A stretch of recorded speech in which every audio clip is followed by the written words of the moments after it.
Howdy, my beloved YouTubers. Recently, there's been some breaking news. There was a guy, Tim Scheig, who is a vegan YouTuber who came out and said he's no longer vegan. Rawvana, who I've done a podcast with, came out and said she's no longer vegan. My dear friend Brittany Auerbach of Montreal Healthy Girl, you know, even she ate a steak the other month. I don't know if she's continuing to eat meat, but she had, you know, she had to break it. I don't think it was for health reasons exactly, but I think she just wanted to see how her body digested it. But anyway, the point is, I'm not ripping any of these people apart. I have nothing bad to say about any of these people. I know both Rawvana and Montreal Healthy Girl. But it's a huge deal, okay?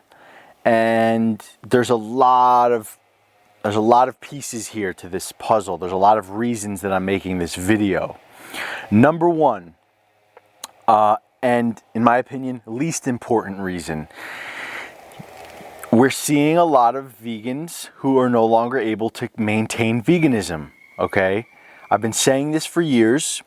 I don't think veganism is sustainable. I don't think it leads to the correct hormonal balance.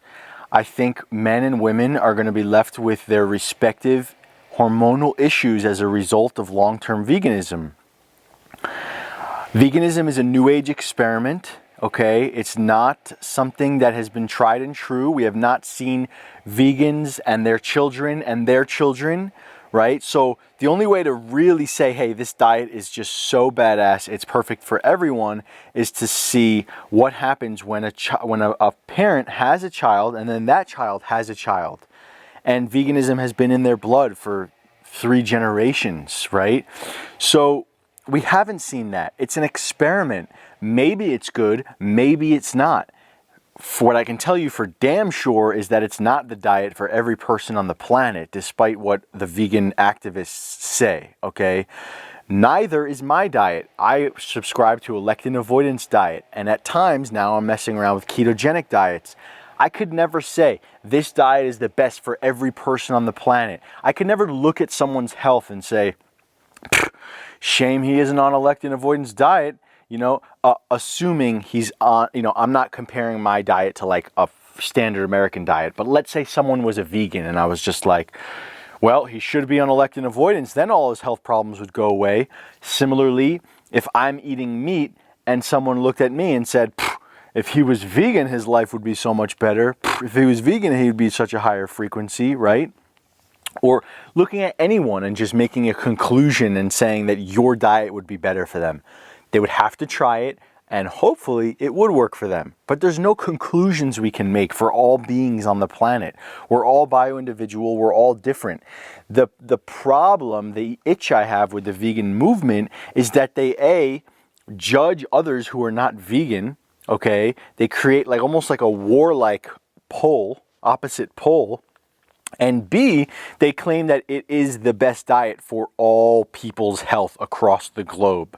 I think that's blasphemy. We can never do that. We simply don't know enough. We just don't know enough. We only know our bodies. And if you're lucky enough to be a doctor or a practitioner, you know the bodies of your clients too. But guess what? That's several hundred. If you're really good at what you do, several thousand, right? That's not enough to make a worldwide conclusion that this particular diet is the best for all beings. No way. So, so that's the first thing, okay? The first thing is, I don't believe veganism is sustainable, and whatever. I want to, even part of me wants to be right in saying that, but who knows? You know, we never really know.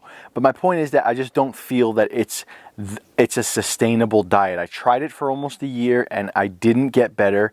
I regularly crave animal products, and not from a place of like toxicity, like some of these vegan commenters I've had on my videos, like you're craving meat because you're toxic. You know, that's your low vibration, craving more low vibration.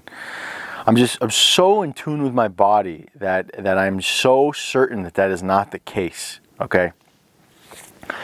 So let's move into the more important lessons here. The more important lessons is that if you're not authentic, you're digging a grave. Okay, you're digging yourself a grave if you're not authentic, especially if you come out on YouTube and if you're in the public eye. It is so much more important to be authentic, despite what all of the pressure puts upon. Okay, so when someone's in the public eye, there's 10 times more pressure to be somebody, to have an identity, to have a character, to be known as somebody who is doing something in a special way, to be known as someone who's perfect, right? There's so much more pressure to be that perfect somebody that you have in your vision, okay? So, but the truth is that when you are in the public eye, it is that much more important to be authentic. Okay, it's harder to be authentic, and it's that much more important. Okay, because you dig yourself a grave. Now, I don't know Rawvana well enough. I hung out with her one time. She's a beautiful person, and this is not about Rawvana. Okay, let me just be very clear about that. What this video is about is to show you what can happen when you're inauthentic with your audience, or when you're lying, or when you are not able to come out of your box that you've created for yourself. See, all of these years of being a vegan, she created a prison, right? Because her health and her body said, hey, I need to no longer be a vegan. I need to eat fish and eggs. And she couldn't bring that into the public because of how much pressure and how much of a prison was created in the identification with the vegan diet for all of these years. When you put your business in terms of veganism, or in any identification, when you create your life on a house of cards that may not be true for you 3-4 years from now, you're creating yourself a prison, or you're creating a time bomb, right? I try and create my business around things that I know are going to be there for the long haul. I'm not creating my business around a lectin avoidance diet. I'm not creating my business around I'm not even creating it around detoxification. My business is around wellness at all costs. I don't have any identifications. I'm not saying I'm this, I'm that, only do things this way, only do things that way. I'm a raw vegan. No. That is when you build your grave. That's when you're digging your grave. Because the only constant is change in this world. If you don't give yourself space to change, how can you possibly have a long-term business? If I named my channel Lectin Avoidance Mason, well, 2 years from now, maybe I would love lectins. And now I'm screwed, right? So when you create your life, your business, your thoughts, your identifications, your ego, all of these structures are built upon an identity that you don't even know for sure is going to be true for you years from now. Geez, you're digging a grave there. You're building on a house of cards. We don't need to be anyone. We don't need to be identified with any organization.